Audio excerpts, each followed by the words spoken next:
New Honda ADV 160 dan PCX 160 Roadster kami gunakan dalam perjalanan berkelana. Memiliki basis serupa, kira-kira motor mana yang paling cocok buat Anda? Selain itu, seperti apa keseruan perjalanannya? Sampai di pemberhentian pertama, sudah jalan sekitar 74 kilo dari tadi titik kumpul di Shell Bogor. Kita istirahat dulu, mau sarapan dulu, sarapan kesiangan sih, karena udah setengah 11 di sini. Ini ada warung nasi yang buka 24 jam. Dia prasmanan, ala-ala warteg tapi prasmanan, jadi ngambil sendiri, nanti dihitung. Jadi makan dulu sebelum ke tempat tujuan. Yuk.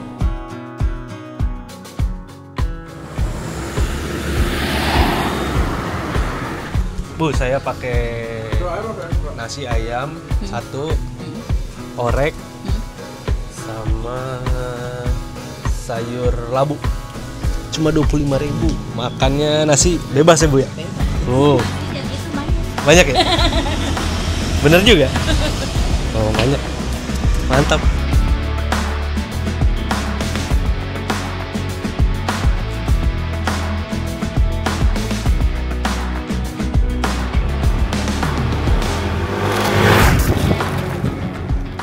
Jalur menuju Pantai Celetuh memang bisa menjadi salah satu rute terbaik untuk motoran.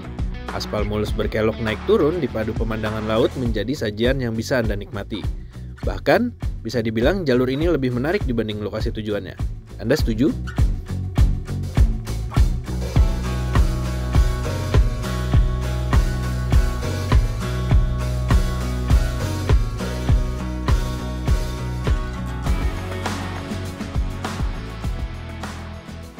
Menyenangkan sekali pakai ADV 160 2025, walaupun dia desainnya nggak banyak berubah, tapi fiturnya cukup membantu. Ada roadsing untuk varian tertinggi, dan ketika dia ajak perjalanan jarak jauh seperti ini, mulai dari Jakarta, terus Bogor, terus ke Geopark Ciletuh, dia punya keunggulan dari segi kaki-kakinya. Ya, sesuai namanya, dia ADV. Dia punya ban dual purpose, lalu ground clearance-nya tinggi, dan suspensinya juga punya travel yang oke banget buat melibas jalanan baik aspal maupun off-road yang masih ringan-ringan. Selain roadsing, untuk varian tertinggi ini dia juga sudah dilengkapi dengan fitur USB Type-C untuk mengisi daya smartphone, dan bagasinya kurang lebih masih mirip dengan PCX ukurannya. Lebar dan juga bisa menampung banyak barang bawaan, apalagi kayak touring yang jaraknya nggak terlalu jauh kayak gini. Cukup banget, nggak perlu tambahan box lagi. Jadi itu dia untuk ADV. Untuk Honda PCX 160 Roadster ini juga memiliki bagasi yang sama dengan ADV. Dia kapasitasnya 30 liter, muat helm, tapi sayangnya tidak muat full face, hanya half face saja. Dan dia juga memiliki fitur USB Type-C untuk pengecasan dan juga HSTC.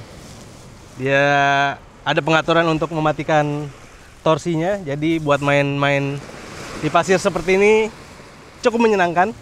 Apalagi dia ABS-nya hanya satu di depan, jadi untuk kepot-kepotan masih enak. Walaupun lebih safety, ada dua sih ABS-nya.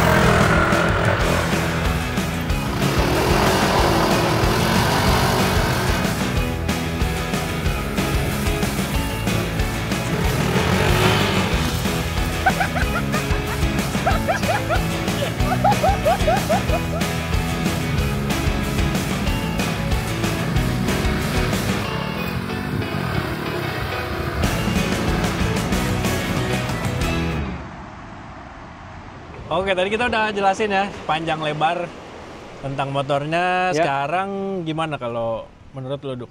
Kelebihan dan kekurangannya? Kelebihan dulu ya. Ya. Kalau buat PCX, kelebihannya dia tampil lebih elegan. Dan posisi duduknya juga buat perkotaan lebih enak sih. Nggak setinggi ADV kan.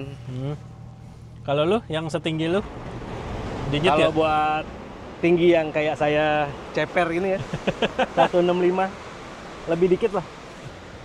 Dia kalau duduknya agak mundur di belakang, dia nggak nyampe karena joknya lebar, jadi ngambang kakinya ya.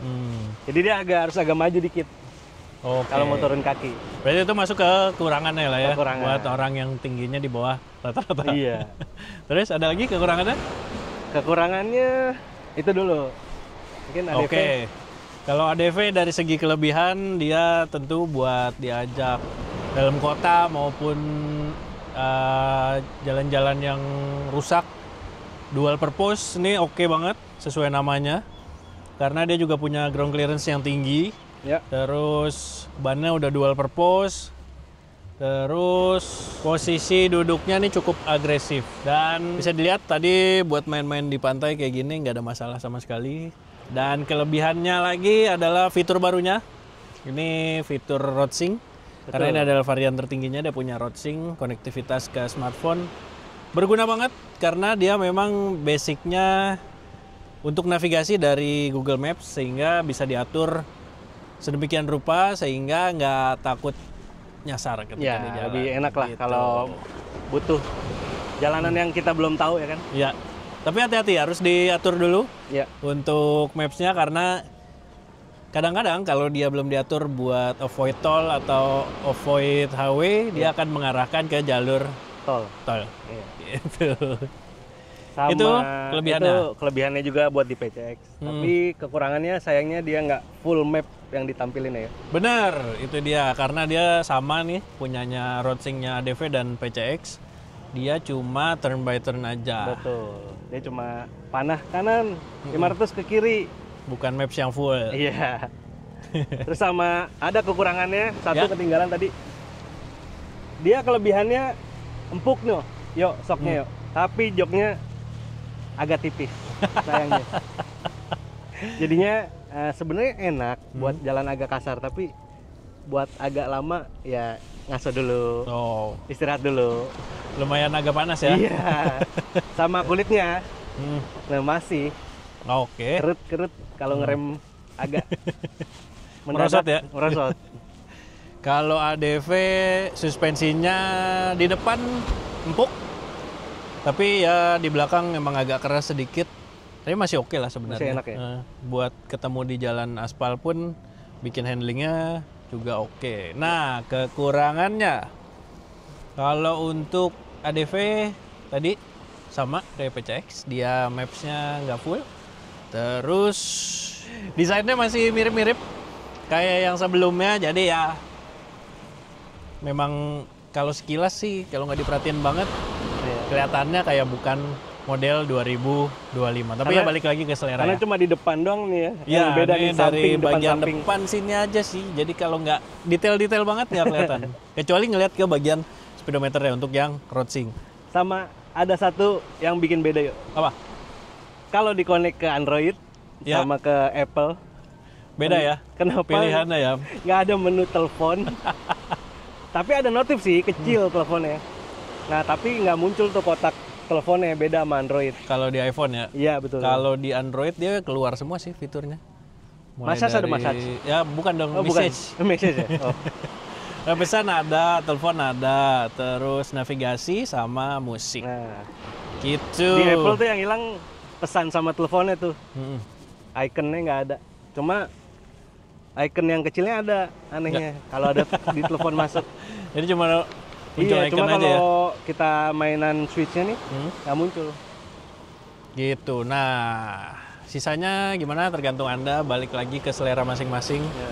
Buat desainnya pilih yang luxury, elegan di PCX atau yang petualangan di ADV. Harganya? ADV? Kalau ADV dia paling murah sekitar 37 jutaan, varian terendahnya di CBS, ABS-nya 40 jutaan dan RoadSync 41 jutaan rupiah on road Jakarta. Kalau PCX berapa? Untuk PCX yang CBS dia di 34 jutaan, di ABS 37 jutaan, dan untuk yang RoadSync dia 40 jutaan. Oke. Gimana pilihan Anda? Hmm. Mau yang adventure atau luxury?